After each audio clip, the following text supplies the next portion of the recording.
Irish Church. What does that say about a new Ireland? Well, the first point I would make is we should never lose sight of the fact that the vast majority of the people on this island, and certainly in the Republic, have always been resolutely against the Provisional IRA's campaign of violence. And if you go back over 30 years of that campaign of violence, election after election demonstrated the antipathy of the Irish people towards that campaign of violence. And we should not lose sight of that, and we should keep everything in perspective. And nor do I detect any weakening in that overarching view within the population at large about first of all the terrible nature of that violence and the many victims that violence, the impact it had on many families, victims it created, and so forth.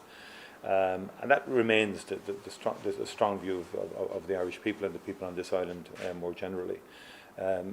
Secondly, I would make the point that I think in terms of the Irish soccer team, the apology was very comprehensive and very genuine. And Vera Pauw, I think, articulated that along with a number of players, an acknowledgement on their behalf in terms of offence that was created and for which they were deeply sorry. So I think more broadly, it is about keeping things in perspective. I don't believe there's a growing toleration of violence, but I think there's an obligation on all of us in politics and others in politics as well to make sure we take the cult of the gun out of politics for good, and that new generations are not reared, if you like, on a sort of a narrative around the use of violence in political situations. I think we've come a long way over many decades. The Good Friday Agreement was a major milestone in itself in terms of the key principles of parity of esteem, of respect for different identities, for diversity. We've got to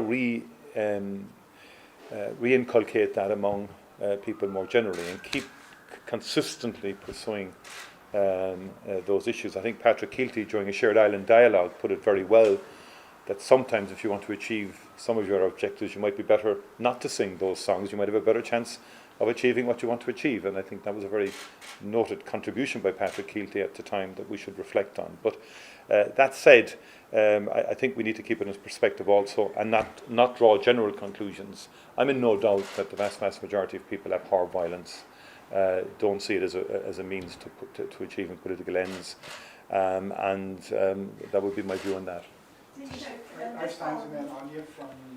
That aspect of it, and I think Sinn Féin could play a useful role in acknowledging that.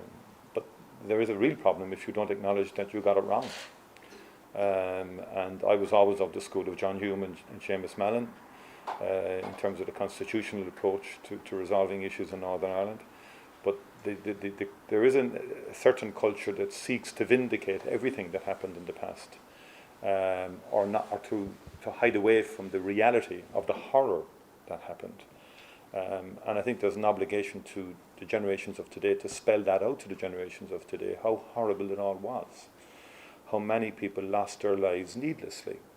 And to put it bluntly, that's what's required in terms of getting a more informed narrative.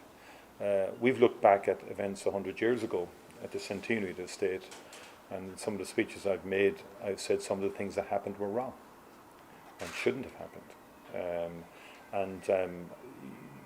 I think that is needed, and the constant necessity to vindicate what happened, to try and justify it, is poisoning the well, so to speak, in terms of public discourse on the issue of the use of violence towards political ends. And I recall watching a documentary on John Hume in America, I think by Maurice Fitzpatrick. I think Emma McCann is quoted that certain people got written out of the narrative, particularly John Hume in terms of the civil rights narrative. Now, this attempt to rewrite history is wrong, and that's contributing a bit to the kind of narrow approach to how things have been understood.